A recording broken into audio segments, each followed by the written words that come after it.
Hello, everyone, and welcome to this Thorogood Associates webcast on the topic of moving beyond your LLM experiments and the practical steps that you can take to have scalable success. So to start off the session, I'll quickly run through an agenda for the session today. So firstly, we'll just start off with a quick introduction to Thorogood, who we are and what we do. Then I'll run you through a short refresher on large language models and what they are. Then I'll go into how we see our customers using large language models and how they're used in organizations. Then moving on to the productionization side, we'll run through what a productionization framework is and how we can productionize large language models effectively. And then I'll run you through the aspects of one of those productionization frameworks, which is called LLMOps, before handing over to Bensley, who will do a quick demo for you. So I'll start with some introductions of the presenters. So my name is Ethan Hinton, and I'm a data and AI consultant at Thorogood.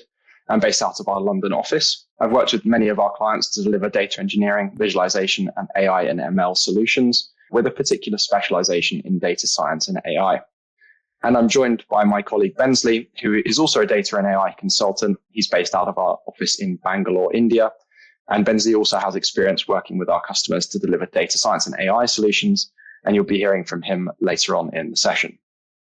So as I mentioned, Bensley and I are consultants at Thorogood. And if you've not heard of Thorogood before, we're a global independent data and AI consultancy with offices in the UK, US, Brazil, India, and Singapore.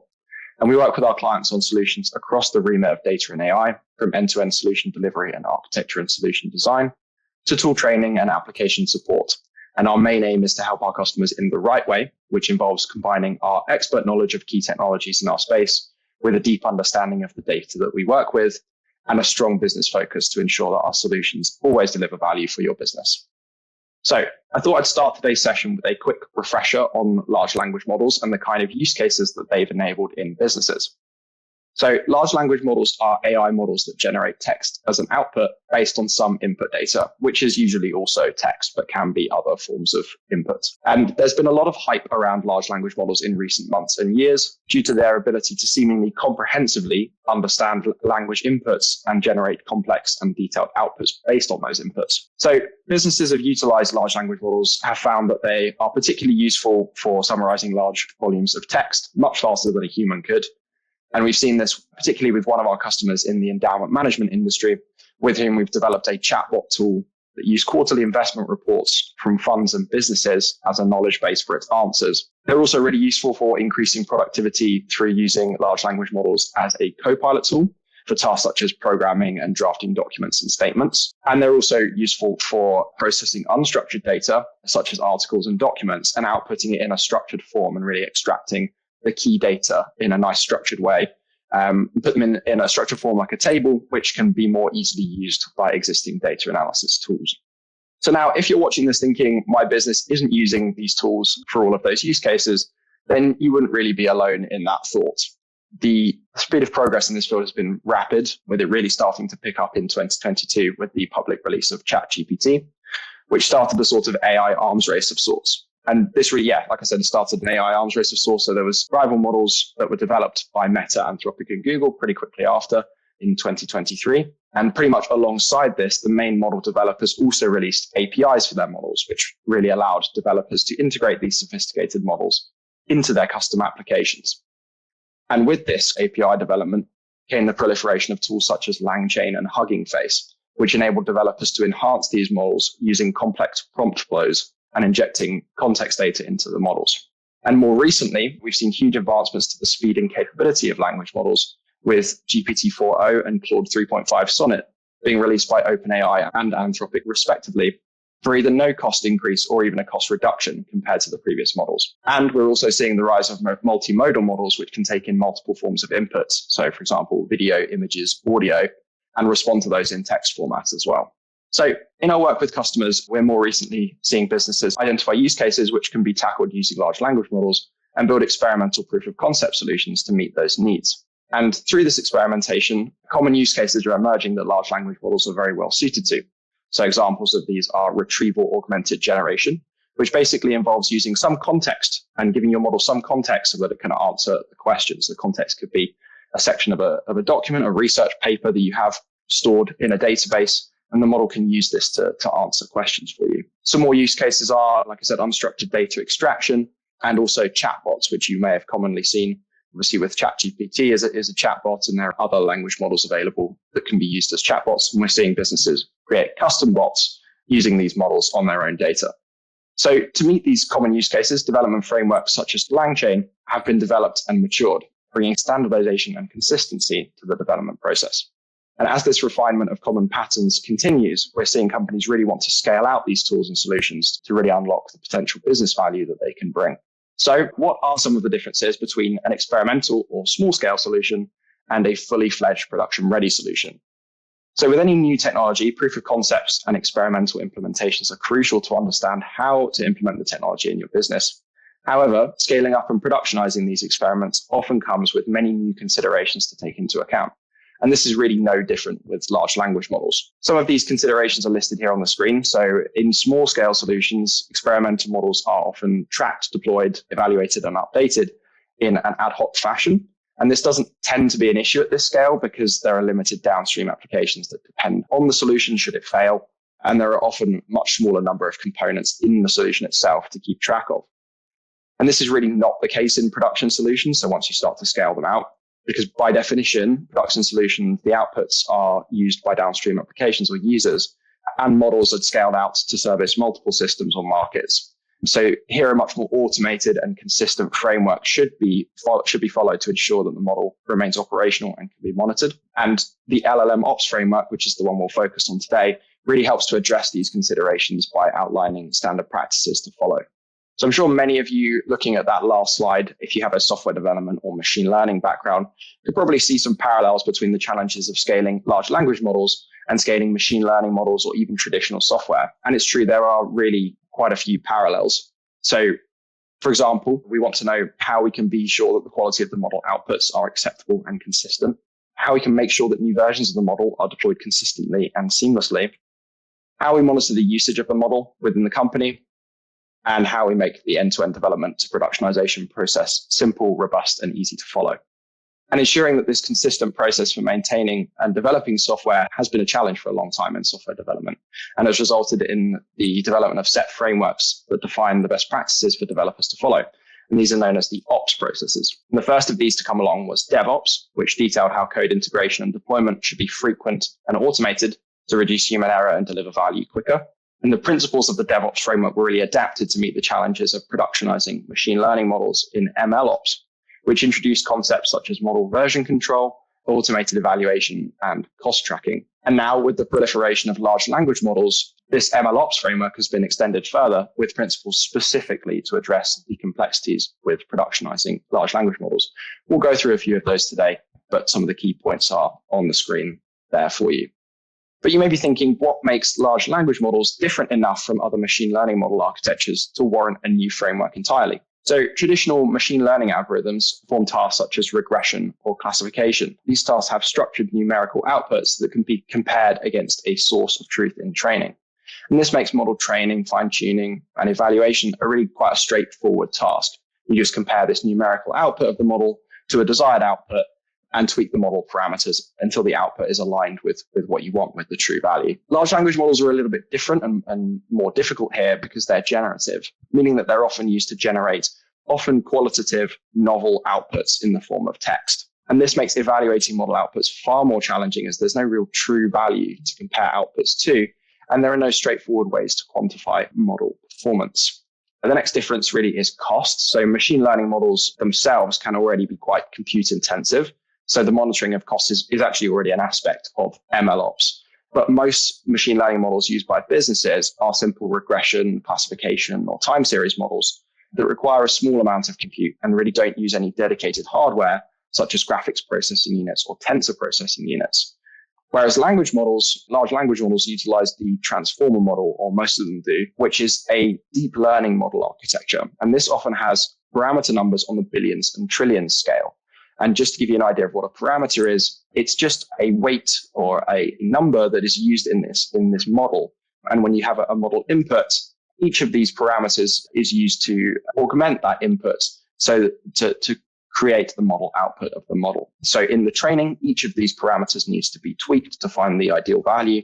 And when the model is being run in production, each of these values is used in the process. So if you have billions or trillions, you can imagine that this process is particularly compute intensive, especially to do quickly. These GPUs and TPU processors are used as additional hardware, which are really great at performing these calculations parallelly, but they are fairly expensive to run. So all of this really means that the management of cost when scaling up large language models is extremely important, and probably more important than in a regular machine learning model case. And the final point is alignment and ethics. And now bias from training data is another issue for all AI models, but it's really more apparent with language models, as they're often directly interacted with by users. So close scrutiny must be applied to particularly chat models to ensure that their outputs are aligned with the ethical values of the business. And this means that monitoring model outputs is really key for large language models. Any evaluation metrics that you use on the model must consider conversation context and ethics. So now that we've gone into the need for a new framework for large language models and productionizing them, we'll now dive a little bit deeper into some of the key aspects covered by LLMOps framework. And we'll start with model versioning deployment. So without any fixed practices in place, data scientists develop, train, and run models in the cloud environment itself. And this approach has a couple of drawbacks, the main one being that trained models aren't necessarily stored in a structured way, rather saved as files in the cloud storage. And this means that it can be challenging to govern trained models without enforcing standards at a company level. Another downside to this approach is that when new versions of a model are created, like those on the screen, you have language model 1, language model 1 new.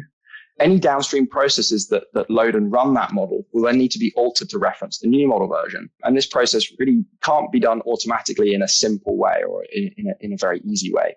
So really, we need some kind of framework here that helps out. So to tackle this issue, we can use something called a model registry, such as the one that's built into the open source tool MLflow. And we can use this to log models when they're created. So this means that there's no saving models yourself to cloud storage. This is managed by the model registry itself. So a model registry will also keep track of all the versions of a model. So if the model is retrained or the architecture changes, this new model can be logged as a new version. So like you can see on the screen, we've got a chat model and an attribution model, and we have version 1 moving into version 2. And then we have our final production version, or our latest production version, which we've labeled as champion. So with the MLflow model registry, you can also assign labels to the model versions, which can be referenced by downstream code that uses the model. And this really means that you can always give your current production model the same label, so that when a new model version is created, it's automatically using that new model by referencing that label there. So you can see that whether you've got a served model or a batch process, we'll go into these two serving methods later on. We've made them both use that champion version there. And this really massively simplifies the continuous model development process, abstracting the model storage and metadata management so that data scientists can really focus on developing and improving your models to add value to your business rather than this management process. And speaking of ways to use your models downstream, large language models are often used in two types of way. So if we take our large language model there, the first of these methods is called batch inference. And this is where your model is integrated into some back-end process and performs a specific job multiple times over an often large set of input data. An example of where batch inference would likely be used with large language models is when using a model to extract structured data from an unstructured data source. You may have thousands of documents and you want to run the model consistently, iterating over those documents and extracting the data that you want to use. So this would be a batch inference process. And the other way that large language models are used downstream is through an API endpoint. And this is the method that is used basically for all applications that users directly interact with the model. For example, chatbots, so like ChatGPT will, under the hood, it will use the API and it will call that from the application. So the front end applications call the API with an input message from the user that the user wants to send, and they will receive a response with the output of the model and serve that to the user.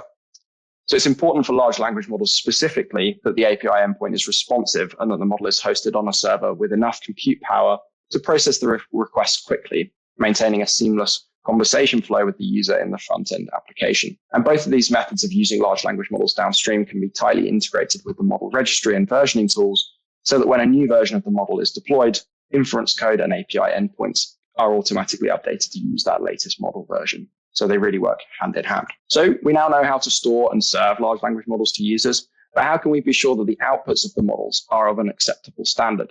So the evaluation for traditional machine learning models is often quite simple. There are one or two metrics that are applicable for that type of model. and they output a score that can be used directly to evaluate performance. But this is, again, more tricky with large language models because they're often used to generate long text extracts. And these are more challenging to evaluate as the quality of the text output is often subjective or depends on the audience.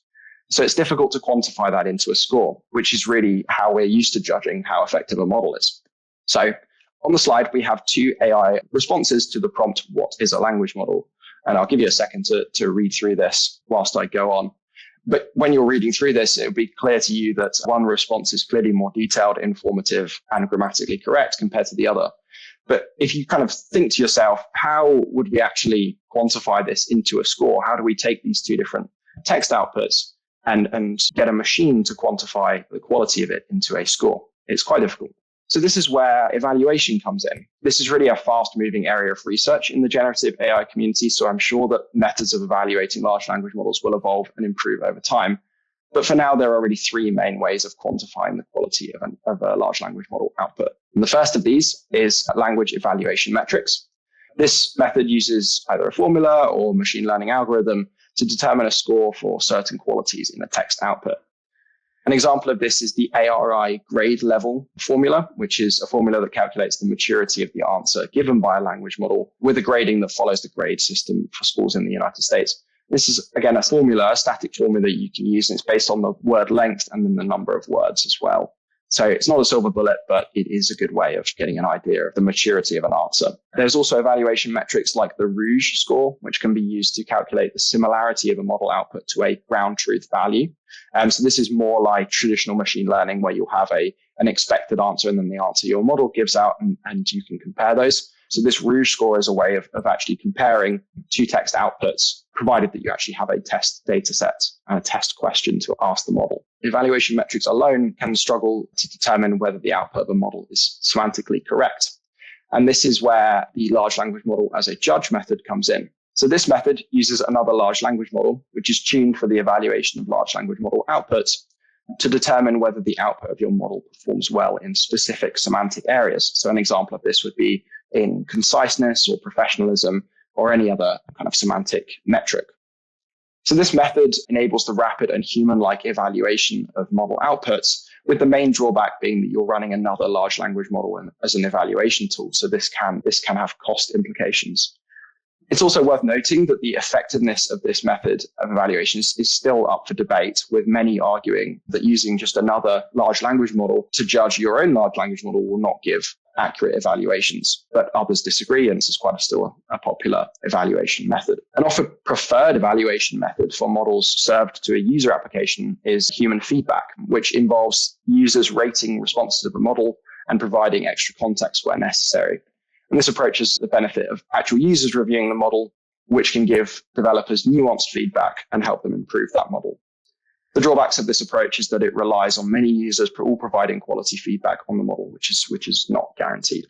So now we know what metrics to collect from models, but how do we actually do this in an effective way? And this is where a model tracking tool is useful. So say we have a set of models like the ones on the screen here, and they're in our model registry, and we'd like to store model evaluations and usage data for these models. So we can use a tool like MLflow, which you may remember also actually provide the model registry service. And this tool can track experimental evaluation and production runs of these models automatically, recording important metadata and custom logs that we can then extract and report on in a central monitoring tool. This really gives the benefit of being able to view all this usage and evaluation data for your models in a central report, which is really useful for evaluating the overall health of your machine learning estate and all of the models that are inside it. And you can also record the data at different kind of granularities. So you can have metadata structure, which allows you to group your models by their business function or by a different business area or utility. And then this could allow you to aggregate these metrics at a higher level to give different levels of granularities in the report. And this really helps businesses ensure that their AI products maintaining their effectiveness and cost efficiency. And MLflow is a great choice to be the backbone of this system, as it's open source, meaning it can be used across cloud providers and platforms. But it's also really well integrated with popular machine learning development platforms such as Databricks, Azure ML, and Amazon SageMaker, which really makes the process of adopting MLflow tracking into your existing models and development process really quite simple. And now the last LLMOps topic that I'd like to cover in this session is cost. And large language models are what's known as deep learning models, meaning that they consist of billions of parameters that are used in calculations to produce the model output from its input. Performing billions of calculations on each word that is output by the model is a very compute-intensive task, especially to perform quickly. And this is why businesses should be acutely aware of the cost of using large language models and be monitoring this metric closely for their own models in development and used in production. So say we have a chat model and it outputs some text. The model itself has used some compute resources to process the input text and produce the output text. And there are two main ways that this compute is usually costed. The first of these is frequently seen when using proprietary models from AI companies such as OpenAI. And this is charging per input and output token of the model. And a token can be thought of as a word or a subset of a word and is usually charged at fractions of a penny or a cent. But generally, when we're using large language models, lots of tokens are being inputted to and outputted from the model. So this cost can really add up. And you can effectively measure this cost by using a token counter. And you can record this using MLflow, which means that you can log the number of tokens sent from and returned by the model, and then multiply this by the per token cost, which is actually available online at the model vendors' websites. The other method of costing is more widely seen when you're self-hosting open source models is the cost per compute capacity. And this is where a cloud provider will charge you directly for the amount of compute the model is using and is akin to the cost structure of general compute on cloud systems. So keeping track of this cost can be done through your cloud provider's cost management services, and models should be tagged in the model registry to enable the breakdowns of cost at a model level. So the model registry will often interact with your cloud provider's cost management services, and you can then get quite high granularity views of your costs of your models. So that's been a brief overview of some of the key points to consider when productionizing large language models. And I'll now pass over to Bensley, who is going to run through a short demo showing how you can put some of these concepts into action. The use case for this demo is one that we've worked on with one of our customers. They're an endowment management firm that needs to make decisions on where to invest capital based on public information. One of the sources of that information that they have is quarterly investment reports from funds and companies they invest in. It takes analysts a significant amount of time to read through these reports and summarize their findings. So we built a retrieval augmented generation chatbot solution that could answer analyst questions using the information inside these quarterly investment documents. A RAG LLM bot uses retrieval augmented generation to enhance its response by first retrieving relevant information from a large corpus and then generating contextually accurate answers based on that information. Basically, this means that a behind-the-scenes process determines which documents are more relevant for the user's question and provides this as context to the chatbot to use in its response. With this process in mind, I'll now go over to Databricks to show how we can apply LLMOps concepts to manage this model. Any machine learning project or large language model lifecycle starts with the experimentation phase. Data scientists and developers as part of a team experiment with a variety of models to see which model best suits their use case, and also try a combination of different data sets, subsets of data, and different parameters to see which performs well for their expectation and necessity. All of these experiments can be managed and tracked using the experiments option within MLflow. The screen that you right now see is the experiments page within the Databricks workspace, wherein we can log and track all of the experiments as created as part of any machine learning or large language model lifecycle. For this demo, I have created an experiment called RAGBot demo. And when I open that, I see multiple runs logged within the RAGBot demo. An experiment is a collection of runs. It acts as a container to organize and group related runs. For example, you may create an experiment for a specific machine learning project or task. Again, a run is an individual execution of a machine learning model training or evaluation process. It logs various artifacts, parameters, metrics, and metadata. Each run and an experiment can be uniquely identified and can be tracked and compared within an experiment. So we can also see that we have successful and failure runs. So when MLflow is enabled and an experiment is carried out as part of a large language model lifecycle, any and every run is being tracked and logged as part of the experiment itself. Now, I open one of the training run that I used to create the RAGBot that I built as part of this demo. So the run's name is basic RAGBot. And when I open that, I can see it has the overview page first, displaying some basic information about the run and the experiment. We can see the experiment ID and run ID and other additional information. And this experiment and run ID can be used to uniquely identify this within MLflow for further processing. We can also see that I've logged 4 other parameters as part of this run. For example, this is the model serving endpoint, prompt template, search endpoint, and search index. If needed, data scientists and developers can log much more parameters if they feel this is additional information to the run. You can also see that I've not logged any metrics as part of this run since this is a training run. Metrics will be logged as part of evaluation run, and I'll show you that shortly. We also see that there is model metrics, system metrics, traces, evaluation results, and artifacts within this run page. When we jump over to the artifacts tab, we can see more information with respect to the model itself. For example, we see the inputs and output format of the model, the metadata, the other metadata such as requirements file, environment details, and the model itself. Once the training is done, the next step is to evaluate the model. So to evaluate the model, we have a sample code snippet that performs 2 types of evaluation. The first is the evaluation using statistical methods that is generally as part of any machine learning model itself. The second method is evaluation using LL or next level LLM as a judge that evaluates the RAG LLM bot that we have created. So for the LLM as a judge method, we have imported one of the large language models within Databricks called Databricks Llama. And for the statistical method evaluation, we have defined the messages and ground truth, which acts as a test data set for evaluation. Both of this information are passed to the MLflow start run method with the run name evalRag and extra parameters given for the evaluation to happen. Now going back to the experiments, we can see that the run has been logged, which has the evaluation information.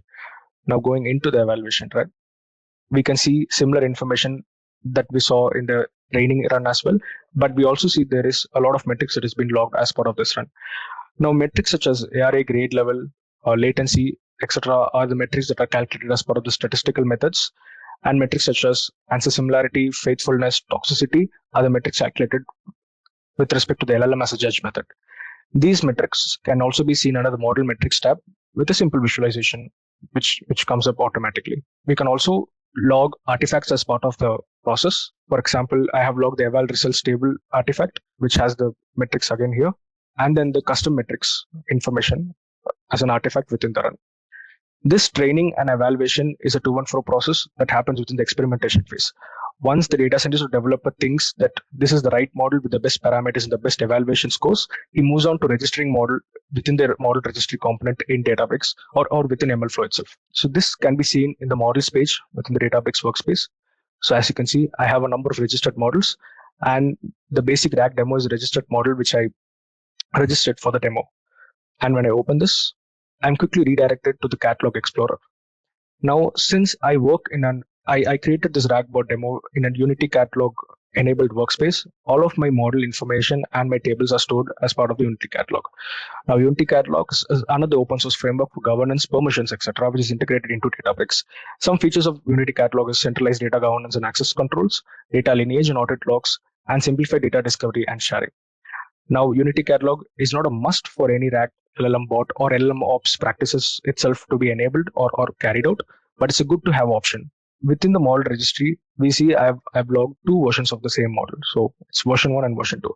So usually data scientists and developers log multiple versions of the model as they go on time. For example, the use case for today might change after days because the model might be needed for some other use case as well. So they change parameters and data sets, train the model again, and register the model as a new version, and then that is used in the deployment and the production deployment phase. When I click on one of the versions of the model, we can see again some basic information of the model itself. Now, once we know that this is the version that is going to be used as part of the production or going to be shared to the users as the chatbot, we then deploy this model and serve this using an endpoint. So serving the model is done using the serving option in the Databricks workspace itself. So clicking on serving shows me all the endpoints that I've created as part of my workspace. And for this RAG chatbot example, I've created this particular endpoint called agents, LLMOps, demo LLMOps, demo RAG chatbot, basic RAG demo. And when I open that, we can see all of the models that have been hosted or served using this endpoint. Now, I have hosted or served both the version 1 and version 2 of my model that I've registered to show that more than one model can be hosted and served using one endpoint. So here I have served 2 versions of the same model, and I've also served a feedback model within the same endpoint itself. In the same page, you can also see some metrics such as request rates, CPU usage, memory usage, basically system metrics that is generated since we have created a endpoint And there is a serverless compute that has been generated for every time we use this chatbot. Now that we've deployed, the next stage is to use the app itself. So I've already have the app open, and this is chatbot. Databricks has its own chat interface automatically created for you, and it's a simple chat interface where you can ask the prompts and the responses are being generated using the augmented database that we have and the language model that we've declared. Now, for example, I've asked a question called "What is Meta's AI initiatives?" and this is the response that has been generated by the chatbot. Now, we also see that there is a box called awaiting feedback, wherein we can pass feedback to the chatbot saying this is a response that is expected or not. So, for example, I click on yes, and then again, we are prompted with another question called as tell us why you picked yes. So, this is more information for the model itself to understand if the response that is generated is actually correct or is there something that it should change in itself. So, we can add in some more tags called as accurate, safe, professional. And if you have some additional feedback, you can write down some additional feedback as well and then click on done. This feedback is all stored as part of the logs, the chatbot, in the Unity Catalog Explorer itself. If the response itself is totally incorrect and you have some other response in mind, you can always click on the edit response button here and then edit the response whatever you have and then click on save. This is again saved within the tables as part of the logging process, and all of this can be tracked and retrieved whenever needed. Now, since we have provided feedback as part of a user review or when this chatbot is present to stakeholders and other users, feedback has been given. This feedback can be used as an evaluation data set again to make the model even more accurate. Now I have a sample notebook for making this happen. So these are the logs that I've retrieved from the Unity catalog as part of my code. So we have the request raw and the traces information and other related information as well. Now this logs can be converted into a evaluation data set such as this, wherein we have the request ID, what the request was, basically the prompt given by the user or the stakeholder, and the expected response, like what is the expected response for this kind of a prompt. And we also have the thumbs up and thumbs down that we've given as part of the feedback process. This evaluation dataset can be used to create another evaluation run to see how the model is performing. This is simply a test dataset to see how the model is performing as part of evaluation process. And when we go back to the experiments, this is also termed as offline evaluation. And when I click on the evaluation on process, yes, we see the metrics logged as part of the offline evaluation or evaluation using the feedback dataset itself. So this entire process of experimentation with your training and evaluation using your metrics and then registering the model, deploying it, serving it using an endpoint, or getting the chatbot to stakeholders for feedback and evaluating it again is all a cycle and then starts over again if the model is not performing after a few times. So this is the LLMOps framework, and this is how a large language model lifecycle is usually used. If you have any questions or would like to follow up with us on this topic or any other topic in data and AI, please don't hesitate to contact us by email or on LinkedIn using the details on the screen. Thank you again for joining, and I hope you have a great rest of your day.